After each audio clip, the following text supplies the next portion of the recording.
On est au studio de yoga Wanderlust à Montréal. On vient rencontrer Éric Jasson, qui est copropriétaire. Avant de se lancer dans l'enseignement du yoga, il a travaillé pendant plus de 20 ans en finance à Montréal et à New York. Il nous raconte ses deux parcours, ses apprentissages et sa préparation pour Next, où il sera conférencier le 18 février prochain.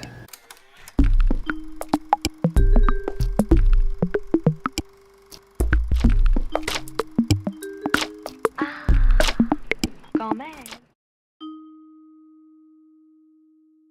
Le problème, c'est que, ça, je vais bien expliquer ça dans la conférence, j'espère, mais c'est que tes parents, ils t'élèvent, OK, pour tout le temps aller plus loin. Puis ils t'élèvent à partir des premiers pas, puis là, il faut que tu fasses plus de pas, puis là, tu apprends à marcher, tu apprends à te brosser les dents, tu apprends à parler, tu vas au primaire, puis tu vis tout le temps comme si la vie était pour arriver à un moment donné, comme s'il était pour sonner à la cloche. Puis tes parents t'élèvent, OK, pour la retraite, finalement. T'élèvent pour leur donner un petit peu de fierté, puis que tu as une bonne job, puis tu as un bon rôle, puis tu as une bonne femme, tout ça. Bon, puis s'il faut que tu sois heureux, peut-être, là, tu sais.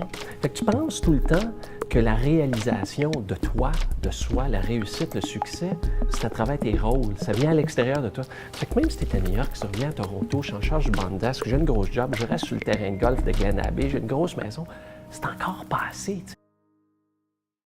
Dans toutes mes relations là, qui ont changé depuis le yoga, une des relations qui n'a pas changé du tout, c'est la relation avec mes enfants. J'avais 4 filles, maintenant j'ai un garçon, mais assez jeune, je me suis aperçu qu'il y a quelques-unes de mes filles qui étaient plus vieilles que moi, déjà à un certain âge. Tu sais, puis j'avais des filles vraiment matures, à l'âge de 5 ans ou 7 ans, elles me disaient « Hey papa, t'exagères ». Puis j'avais la capacité de sortir de mon rôle de père, puis voir la petite personne qui avait raison, puis dire « Oui, t'as raison, j'exagère, puis je m'excuse ». Même si mon histoire est assez spécifique à la finance, à l'hyperperformance, ce que je m'aperçois, c'est quand j'ouvre le cœur comme ça, puis je partage mon histoire, je rejoins les gens. Je rejoins l'infirmière, je rejoins la femme qui a été abusée, je rejoins l'avocat hyperperformant, je rejoins le gars de la construction qui a le cache jaune, mais il aimerait mieux avoir le cache bleu. T'sais.